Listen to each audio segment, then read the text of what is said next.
And even when society is putting pressure on you to hate yourself, to have disdain for how you look, to have disdain for how you speak.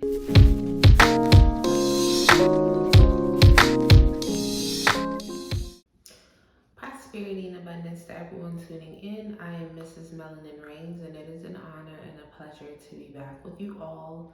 So today's topic is society's standard of beauty and what it really means to just not be that.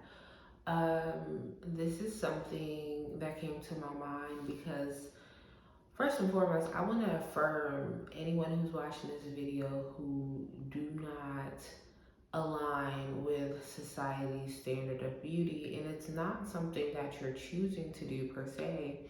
In many ways you may not be choosing to, but ultimately it is just something where society has a certain standard of beauty and we're outside of that, baby, and that's okay.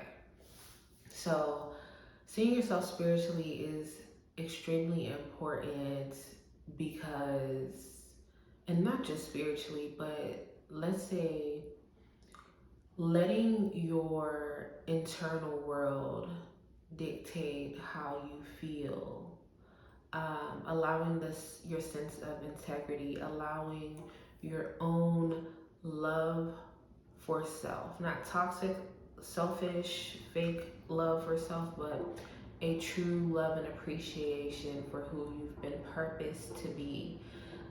You need to allow yourself to lead with that. We can't even allow ourselves to lead with, I'm sorry, it's raining like really heavy out of nowhere. We can't even allow ourselves to lead with what we do in the world, how much money you have, all of these outside, external type of things. And the reason that is because those things are so fickle.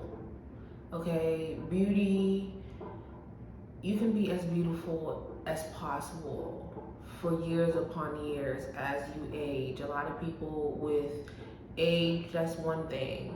Society has its standards like really clipped up into sections where, you know, age is one thing, race even is one thing, certain features on your face is another thing. And I'll speak for me personally. I've always known I was not society's standard of beauty. Through that, I felt beautiful because I've always, to some extent, been affirmed in that way. However, like when I think about navigating middle school, when I think about navigating high school, even like I was never in a relationship. I was not one of the girls who, I just was not one of those girls. I had my own lane. I believe people have always seen something in me. I've always had people drawn to me. However, as far as like being that girl, I've never been that girl. I've never been that girl. And throughout life, I remember throughout different stages of life questioning, or how can I say, I don't know if I should say questioning, but just analyzing that and feeling a way about that throughout my youth. When I got into my early adulthood, a lot of things, and let's just say before even early adulthood, because I graduated high school when I was 16, and so I don't gauge 16 as early adulthood, but breaking away from that like grade school mindset, going on to college and having more free time, having more time for myself, really embarking upon my spiritual journey around that time, really broke me open and gave me the opportunity to truly learn to love myself. I remember big chopping at one point, locking my hair, going through a lock journey, and really just seeing myself bare, no makeup, no, not just no extensions, but also like my natural texture of hair without it, being straightened or blown out or anything of that nature. And then whenever I embarked upon doing my locks, that was a whole nother journey in itself because I went upon my freeform lock journey. And so that gave me the opportunity to just allow what will be to be. And of course, those were seasons in my life. But I believe it's such an important foundation, especially for a young black girl or a black woman, period. And just navigating society as it is. For women, beauty, appearance is the biggest thing. It is put to the forefront of pretty much our whole perception. There's a lot of things that we are and have to offer as women, but for the past, we could probably say centuries or however long, beauty has been stuck to the forefront of what a woman is. So navigating not being society's standard of beauty can be very complex for you on your journey. And again, as I said before, one of the greatest things to come to is an acceptance of self, a realization of what the standard of beauty is, and knowing that, like, one of the greatest assets to you, as it relates to not being the beauty standard, is that you're a hidden gem.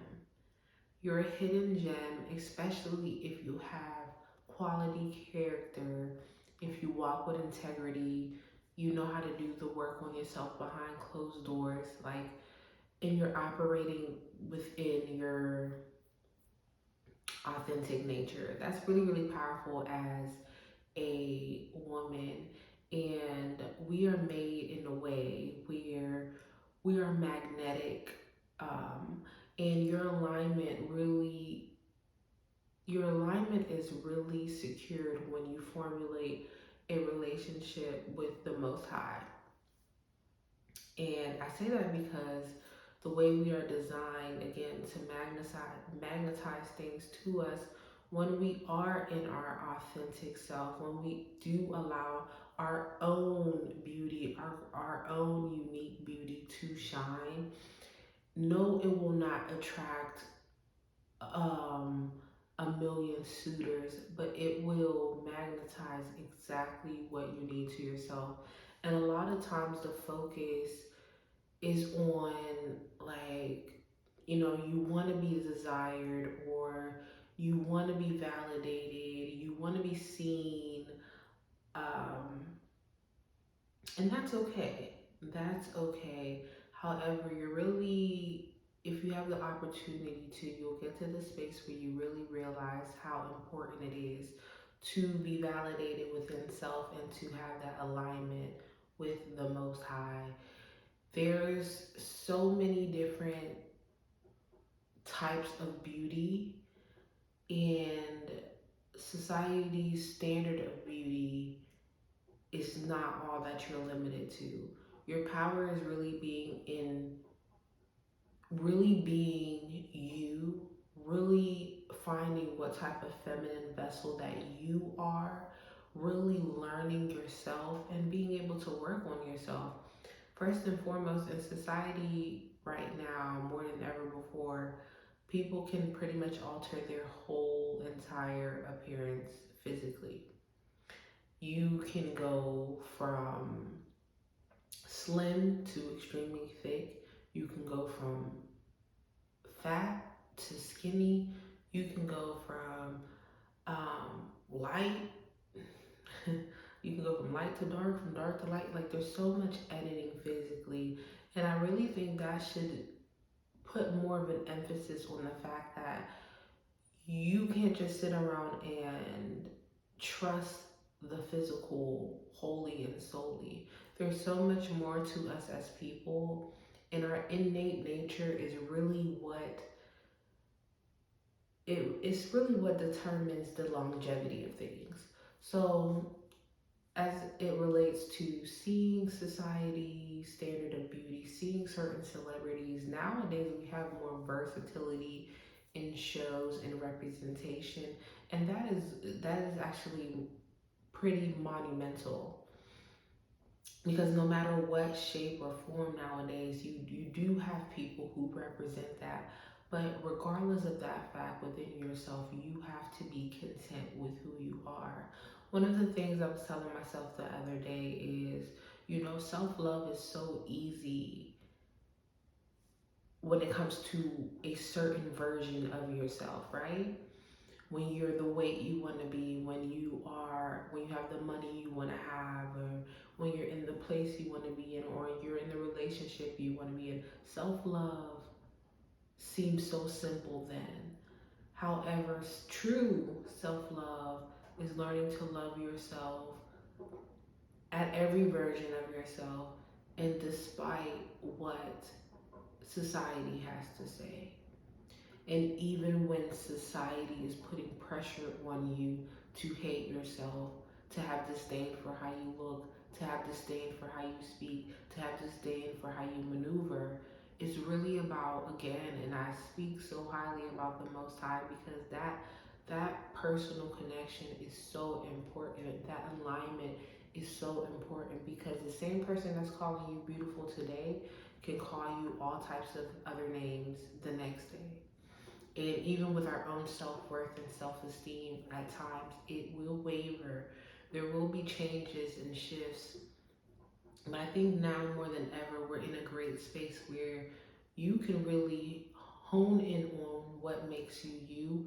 And there's a great amount of people who align with that. And even still, um, outside of those people, just seeing value within yourself and having more to offer than the physical, not having more to offer anyone else per se, but just in general, just knowing that you are complex in your being and there's so much more to you. It's easier said than done, especially when you're growing up, when you're in middle school, high school, or when you're amongst your peers. When you go out into society, you're getting into adulthood, you're wondering, okay, you know, um, is this the reason why I'm single? Or is this the reason why your last relationship didn't work out? Or is this the reason why my partner treats me the way that they do? Whatever it may be that goes through your head as it relates to those beauty standards, if you can really get to the core of who you are purposed to be, and walk that road and see yourself in those different versions of yourself, and challenge yourself to accept you as you are, because we just are who we are. And when you see the next woman, you don't have to size her up, you don't have to compare her to yourself as it relates to that standard of beauty. It's just about learning how to truly become comfortable within yourself. I think one of the greatest, or one of the biggest impacts on how I was viewing things, I want to say a few years back, was really that I was seeing that no matter how a person looks, that doesn't necessarily determine a healthy outcome. It doesn't determine um, fulfillment with self. It does not make other people genuinely treat them better. There will be gifts, there is pretty privilege, all of those things are true. They will be chosen in many scenarios and scenes and seasons. But through true authentic connection, cannot be built from vanity alone. So I'm not going to continue to ramble on about this subject. I hope I've made my point clear that really go to the essence of yourself. You have to see yourself just as you are, bare, only you, how you were created. You have to learn to accept that version of you. And you have to learn that in different seasons of yourself to allow yourself to love yourself when you're not where you want to be, all the way back to where you want to be. Um, and even in the midst of whatever trial and tribulation, learning to love ourselves is extremely important. I know what it means to be, the person who wasn't really, like I said, I wasn't that girl. You know how I'm that girl, the it girl. That's never been me. But I've always valued who I was, and I value who I am because it extends beyond my looks. And the thing about being a hidden gem is extremely true. So many people, places, and things will pass you up, and that is a very um, overlooked blessing. It really is. I see times where I've conformed myself or, changed certain things or allowed certain people in certain seasons of my life. And I value the protection of being a hidden gem. So be who you are, trust your authenticity, and know that what is for you will most definitely align with you. Make the changes that you're guided to make, embrace them, but don't disregard any version of yourself and, you know, acquire any grandiose or grandiosity, from the changes that you make. Love yourself the way you are. Know that we all have space to grow, and I want you to drop below in the comments, how do you feel? How do you feel being society's beauty standard or not being society's beauty standard? How has that impacted you? How is it impacting you? And do you or have you had the courage to go upon your journey to be your authentic self and say, look, what is for me will be for me, and I'm not looking for anything else. So that's the message. I'll talk to you all soon.